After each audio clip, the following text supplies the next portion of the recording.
Salut à tous, j'espère que vous allez bien. Alors même si j'ai déjà mis le test du H122D en ligne, j'aimerais revenir sur une chose, pourquoi pas, vous me direz. Hein. C'est comme ça, vous aurez tous les éléments pour choisir, pour vous faire votre idée sur ce petit quad qui marche très très bien. Moi je m'amuse très très bien avec. Donc je voulais revenir quand même sur le remplacement de batterie que l'on peut faire. Donc ne pas racheter les batteries d'origine. Mais toutefois il faut quand même avoir quelques petites infos. Alors, comme nous l'avions vu donc dans le test, ils nous ont mis une batterie 2S 7,6 volts. Alors, c'est pas une batterie classique, hein, donc à charger uniquement avec le chargeur fourni. D'ailleurs, au passage, il équilibre très bien les deux cellules, hein, même si bon, ça paraît être vraiment léger. Par contre, vous allez charger en à peu près 2h, 2h10, donc ce qui est assez long. Donc voilà. Alors, surtout ne pas charger cette batterie avec des chargeurs LiPo classiques, parce qu'en fait vous n'allez pas les charger à 100%, donc vous allez vider votre batterie, ça va commencer à sonner le beeper au bout de 30 secondes. Donc vraiment vous servir de cette batterie d'origine avec le chargeur fourni. Si vous voulez changer de batterie, donc là c'est ce que j'ai fait, donc celle d'origine, je vais repréciser, elle fait 710 mAh. J'ai racheté des LiPo avec donc prise d'équilibrage et cordon de charge-décharge JST. J'ai racheté des LiPo, alors celles-ci sont vraiment pas chères du tout, c'est sur le site EPS e-Propulsion System LiPo, c'est un site français, donc j'ai commandé une 650 mA en 20C. Donc elle fonctionne tout aussi bien que celle d'origine, vraiment aussi bien. La différence c'est que là en ce moment il y a une promo à 50%, elles font 13 €. Alors que je crois que celle d'origine, elle fait, je sais plus combien c'est exactement, 15, 16 ou 17 €, quelque chose comme ça. Donc là, voilà, ça c'est vraiment des bonnes batteries, des bonnes LiPo.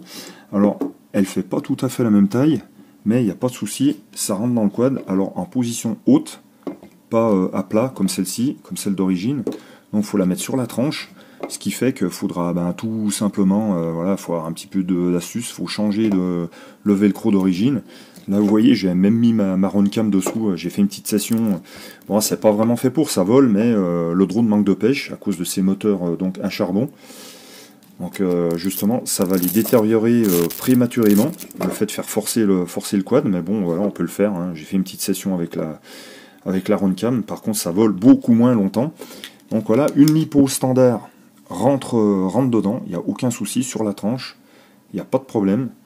Ça vous permet justement de charger ces LiPo standards, surtout pas avec le chargeur fourni, parce qu'il va faire monter vos éléments beaucoup trop haut en voltage, puisque ce ne sont pas du tout les mêmes caractéristiques de batterie. Ça, j'espère que vous l'avez bien compris, on est bien d'accord. Hein. Surtout, vraiment faire la différence entre les deux types de LiPo, la LiPo vendue par Opsan et une LiPo classique. Donc voilà, ce qui va vous permettre de charger ces LiPo standards avec des chargeurs LiPo classiques. Hein.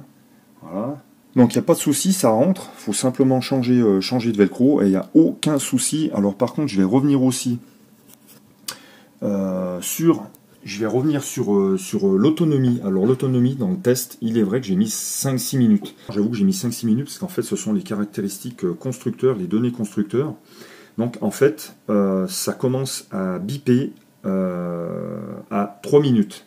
Et je me pose à 3 minutes 30, en sachant qu'il ne faut pas trop attendre parce qu'il y a une espèce de fail-safe en fait qui fait que votre drone il va descendre d'un coup. Alors justement, ce réglage, je trouve qu'il est pas très bien fait. Bon, c'est vrai que 3 minutes 30, c'est pas beaucoup. Ils ont réglé, donc ils ont mis ce paramètre trop bas, franchement, parce que la batterie en fait a encore de la pêche. Quand on met des gaz, le drone en fait il a encore vraiment la patate. Mais le problème c'est qu'il y a un espèce de fail-safe qui fait qu'en fait ils ont programmé au bout de 30-40 secondes que ça bip, que votre mini batterie bip, et le drone chute. Mais voilà, ça fait que les cellules tombent à 3,8 volts par élément. Ça pourrait descendre encore bien plus bas, en dessous de 3,7, ça pourrait descendre, voilà, 3,65, ça aurait été vraiment bien. Là, franchement, c'est vrai qu'ils nous ont volé on va dire, d'une minute de vol. Donc voilà, ça aussi, je pense que c'est dû au fait que ce sont des moteurs à charbon. Si ça avait été des moteurs brushless, je pense que le vol aurait pu vraiment encore durer. Mais bon, là, à mon avis, ils se sont aussi un petit peu plantés sur le bip de la tension mini par cellule. Je voulais revenir aussi sur donc les pales Gemfan là, que j'ai commandées, hein, que vous avez vu lors du test. Hein. Elles sont vraiment très très bien, parce que je me suis encore bouffé un arbuste.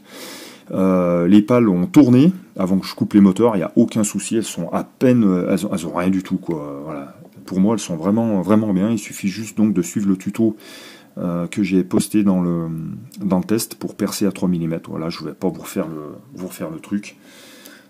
Donc voilà, je voulais juste vous reparler de ça rapidement pour que ce soit clair sur l'autonomie, le remplacement de batterie. Allez, ciao, ciao! I could always be the one you wanna call when it's cold outside. I will always be the one that's right here standing by your side.